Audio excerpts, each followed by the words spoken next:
عمل میں آپ کے سامنے پیش کرتا ہوں۔ یہ تمام ان لوگوں کے لیے جو پاکستان بھر میں بستے ہیں اور یہ صوبے کی آواز ہے، اور اس کو فردر ہم ریفائن اور الیبریٹ کریں گے انشاءاللہ تعالیٰ اپنی سیکیورٹی کمیٹی کی میٹنگ میں۔ اور جب بھی آپ لوگوں سے میری پھر درخواست ہے کہ جب بھی ہم مدد کے لیے پکاریں تو جس طرح آج آپ نے لبیک کیے اور آج آپ نے ہمارے ہاتھ مضبوط کیے اور ہمارے الفاظ مضبوط کیے ہیں، اسی طرح انشاءاللہ تعالیٰ مستقبل میں بھی آپ یہی رویہ ہمارے ساتھ رکھیں گے، اور انشاءاللہ تعالیٰ یہ صوبائی اسمبلی بھی آپ کو مایوس نہیں کرے گی، اور انشاءاللہ تعالیٰ یہ حکومت بھی آپ کو مایوس نہیں کرے گی۔ خیبر پختونخوا امر جرگے کا اعلامیہ۔ نمبر 1، خیبر پختونخوا امن جرگہ متفقہ طور پر خیبر پختونخوا بشمول ضم شدہ اضلاع میں جاری دہشت گردی کی بھرپور مذمت کرتا ہے، اس بات کا اعادہ کرتا ہے کہ اس کے خاتمے کے لیے وفاقی حکومت صوبائی اسمبلی کو اعتماد میں لے کر قانون کے دائرے میں موجود ہر وسیلہ بروئے کار لائے گی جو اس صوبے میں دائمی امن کا باعث بنے گا۔ نمبر 2، امن و امان کے حوالے سے مجوزہ قانون کے حوالے سے متفقہ قراردادیں جو صوبائی اسمبلی سے پاس کی گئی ہیں ان پہ فوری طور پر عمل درآمد کیا جائے گا۔ جناب وزیر اعلیٰ، وہ تمام قراردادیں بشمول action and aid with civil power جو متفقہ طور پر اسمبلی نے یونانیمس پاس کی ہیں، اس پہ اس پورے جرگے کا اتفاق رائے ہے کہ اس کو فوری طور پہ آپ اس پہ عمل درآمد کریں۔ نمبر 3، پولیس اور کاؤنٹر ٹیررزم ڈپارٹمنٹ داخلی سلامتی کی قیادت کریں گے اور ضرورت کے مطابق آئینی طور پر باقی اداروں سے معاونت طلب کر سکتے ہیں، جبکہ صوبائی حکومت خیبر پختونخوا اس مخدوش امن اور امان کی صورتحال میں پولیس اور سی ٹی ڈی کو خصوصی مالی معاونت فراہم کرے گی۔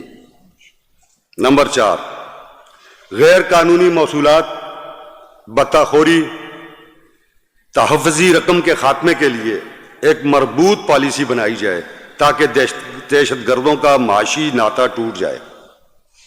نمبر 5، خیبر پختونخوا بالخصوص شورش زدہ علاقوں میں معدنیات کی غیر قانونی نکاسی کا مکمل خاتمہ کیا جائے، اس سے بھی لوگ بہت بینیفٹ لے رہے ہیں۔ نمبر 6، صوبائی اسمبلی خیبر پختونخوا کو جاری سیکیورٹی اداروں کی کارروائیوں اور ان کی قانونی بنیادوں کے بارے میں متعینہ مدت میں ان کیمرہ بریفنگ دی جائے۔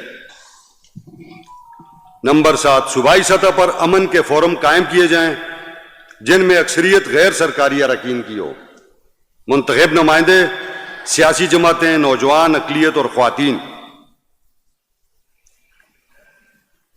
نمبر 8، شہری سطح پر پولیس، کنٹونمنٹ اور بلدیاتی اداروں کے مابین ہم آہنگی کے لیے سٹی سیلز قائم کیے جائیں جو چیک پوسٹوں کے خاتمے کے لیے مقررہ وقت پر مبنی منصوبے تیار کریں۔